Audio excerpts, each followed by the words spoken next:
إن الحمد لله نحمده ونستعينه ونستغفره ونعوذ بالله من شرور أنفسنا ومن سيئات أعمالنا من يهده الله فلا مضل له ومن يضلله فلا هادي له ونشهد أن لا إله إلا الله وحده لا شريك له ونشهد أن محمدا عبده ورسوله رب اشرح لي صدري ويسر لي أمري واحلل عقدة من لساني يفقه قولي رب زدني علما رب زدني علما رب زدني علما أعوذ بالله من الشيطان الرجيم بسم الله الرحمن الرحيم سورہ المائدہ آیت نمبر 94 یا ایھا الذین آمنوا اے اہل ایمان لیبلونکم اللہ بشیء ضرور تم کو آزمائے گا اللہ کچھ چیزوں میں من الصید شکار میں سے تنالہ اس تک پہنچتے ہیں ایدیکم تمہارے ہاتھ ورماحکم اور تمہارے نیزے لیعلم اللہ تاکہ اللہ جان لے من یخافہ بالغیب کہ کون اس سے ڈرتا ہے بغیر دیکھے فمن اعتدی تو جو کوئی زیادتی کرے بعد ذالک اس کے بعد فلہ عذاب علیم تو ایسے شخص کے لیے ہے عذاب علیم دردناک یا ایھا الذین آمنوا اے ایمان والو لا تقتلوا الصید نہ تم مارو شکار کو وانتم حرم اور جبکہ تم حالت احرام میں ہو ومن قتلہ اور جو کوئی اس کو قتل کرے گا مارے گا منکم تم میں سے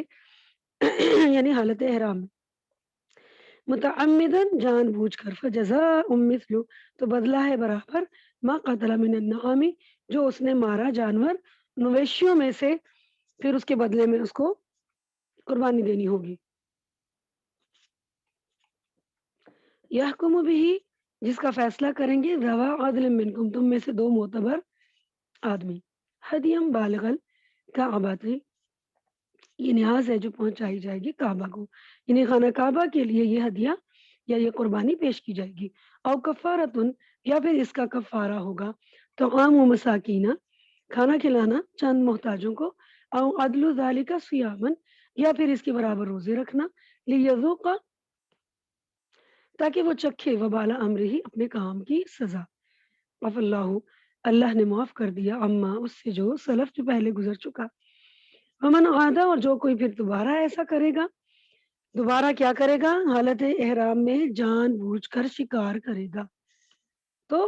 جو کوئی بھی دوبارہ پھر ایسا کرے گا فینتقم اللہ منہ تو پھر اللہ اس سے بدلہ خود لے گا واللہ عزیز اور اللہ غالب ہے ذو انتقام بدلہ لینے والا ہے انتقام لینے والا ہے احل لکم حلال کیا گیا تمہارے لیے صید البحری شکار کرنا دریا کا سمندر کا مطعمہ اور اس کا کھانا بھی حلال کر دیا گیا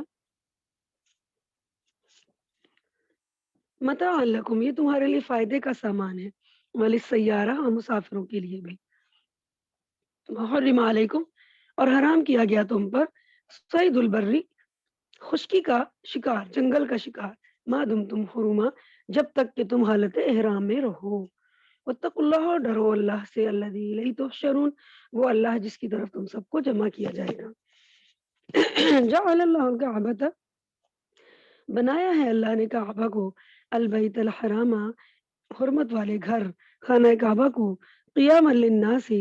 قیام کا باعث لوگوں کے لیے والشہر الحرام اور حرمت والے مہینے والہدیہ اور قربانی والقلائد اور پٹے پڑے ہوئے جانور یعنی قربانی کے جانوروں کی علامت ہے کہ ان کے گردن میں پٹا ڈال دیا جاتا تھا ذالک لتعلموا یہ اس لیے ہے تاکہ تم جان لو ان اللہ کہ بے شک اللہ تعالیٰ یعلم ما فی السماوات و ما فی الارض جانتا ہے جو کچھ بھی آسمانوں میں ہے اور جو کچھ بھی زمین میں ہے وان اللہ اور بے شک اللہ تعالیٰ بکل شیء علیم ہر ایک چیز کو جاننے والا ہے ہر ایک بات کا علم رکھتا ہے علم جان رکھو ان اللہ بے شک اللہ تعالیٰ شدید العقاب سخت عذاب دینے والا ہے وان اللہ غفور رحیم اور بے شک اللہ تعالیٰ بخشنے والا مہربان بھی ہے ما علی الرسول الا البلاغ نہیں ہے ہمارے رسول کے ذمے سوائے اس کے کہ پہنچا دینا تو رسول کے ذمے ہے صرف بات کو آگے کنوے کر دینا پہنچا دینا واللہ یعلم اور اللہ جانتا ہے ما تبدون جو کچھ تم ظاہر کرتے ہو وما تکتمون اور جو کچھ بھی تم چھپاتے ہو قل لا یستوی الخبیث، کہہ دیجئے کہ نہیں برابر ناپاک والطیب اور پاک، ولو اعجبک اور اگرچہ وہ تمہیں کتنا ہی اچھا لگے، کثرت الخبیث ناپاک کی کثرت تمہیں کتنی ہی اچھی لگے،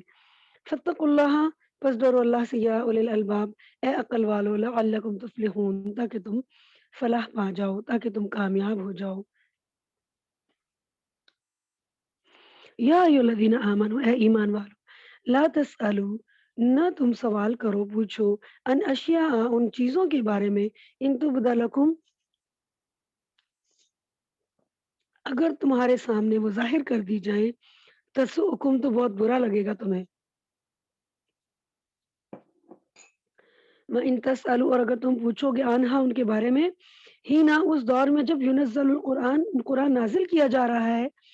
تبدا لکم تو وہ ظاہر کر دی جائیں گی تمہارے لیے، عفا اللہ عنہا اللہ نے اس سے درگزر کیا ہے، واللہ غفور حلیم اور اللہ تعالیٰ بخشنے والا بردبار ہے۔ قد سألہا بے شک پوچھا تھا ان چیزوں کے متعلق ایک قوم نے من قبلکم تم سے پہلے، ثم اصبحوا پھر وہ ہو گئے بہا کافرین اسی سے انکار کرنے والے، اسی کے منکر ہو گئے، ما جعل اللہ نہیں بنایا اللہ نے من بحیرۃ بحیرہ کو، ولا صاحبہ نہ صاحبہ، ولا وسیلہ اور نہ وسیلہ، ولا حام اور نہ حام، ولکن الذین کفروا لیکن کافروں نے یفترون علی اللہ الکذب گھڑ لیا تھا اللہ پر جھوٹ، واکثرهم لا یعقلون ان میں سے اکثر عقل سے کام نہیں لیتے، فاذا قیل لهم اور جب ان سے کہا جاتا ہے تعالوا کہ تم آؤ الی ما انزل اللہ و الی الرسول ان احکامات کی طرف آؤ جو اللہ نے نازل کی اور رسول کی طرف آؤ، قالوا تو وہ کہتے ہیں حسبنا ہمارے لیے کافی ہے، ما وجدنا علیہ آباءنا وہ سب ہمارے لیے کافی ہے جس پر ہم نے اپنے باپ دادا کو پایا، اولو کان آباؤہم اگرچہ ہوں ان کے باپ دادا لا یعلمون شیئا کسی چیز کا علم نہ رکھتے ہوں، ولا یہتدون اور نہ ہی وہ ہدایت یافتہ ہوں، کیا پھر بھی وہ اپنے باپ دادا کی ہی بات کو مانیں گے؟ یہاں تک ہم لیسن رکھیں گے آج کا۔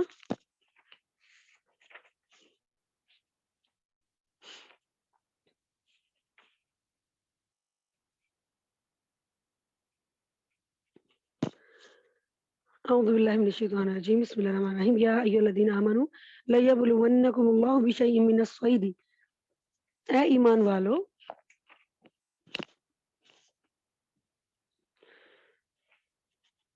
اللہ ایسے شکار کے ذریعے تمہاری آزمائش کرے گا اور ضرور کرے گا جو تمہارے ہاتھوں اور نیزوں کی زد میں ہوں گے،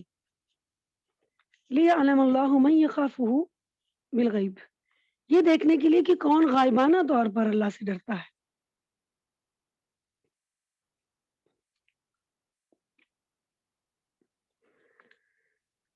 تو یہ ہے آزمائش کہ انسان کو جس کام سے منع کیا جاتا ہے وہی کام اگر اس کے لیے آسان کر دیا جائے تو اس کے لیے آزمائش بن جاتا ہے۔ فمن اعتدى بعد ذلك فله عذاب علیم پھر اس کے بعد بھی جس نے اللہ کی حدود سے تجاوز کیا اعتدا کیا یعنی حد سے بڑھ گیا تو اس کے لیے دکھ دینے والا عذاب ہے۔ تو کیونکہ اللہ تعالیٰ نے حالت احرام میں شکار کو حرام قرار دیا یعنی آپ شکار نہیں کر سکتے، کیونکہ جتنی بڑی تعداد میں مکہ میں اور اس کے ارد گرد منا مزدلفہ عرفات ان علاقوں میں بہت بڑی تعداد میں حج کے زمانے میں حاجی لوگوں کی بہت بڑی تعداد ان علاقوں میں آتی ہے، تو اگر اس علاقے کا شکار حلال کر دیا جاتا تو وہاں تو کوئی جانور اور وہاں تو کچھ پھر باقی ہی نہیں بچتا، تو اللہ تعالیٰ نے حالت احرام میں خشکی کا شکار حرام کر دیا۔ یا الذین آمنوا لا تقتلوا الصید وانتم حرم اے ایمان والو تم حالت احرام میں شکار نہ مارو، اور ومن قتلہ منکم اور جس کسی نے دانستہ یعنی جان بوجھ کر متعمدن جان بوجھ کر اس کو پتہ تھا کہ میں حالت احرام میں ہوں، اس کو پتہ تھا کہ اس حالت میں میں شکار نہیں کر سکتا، تو جب یہ کہا گیا نا کہ نہ تم شکار کرو تو کوئی لفظ لا بول کر منع کر دیا جائے تو پھر وہ کام حرام ہوتا ہے، تو جو کوئی پھر جان بوجھ کر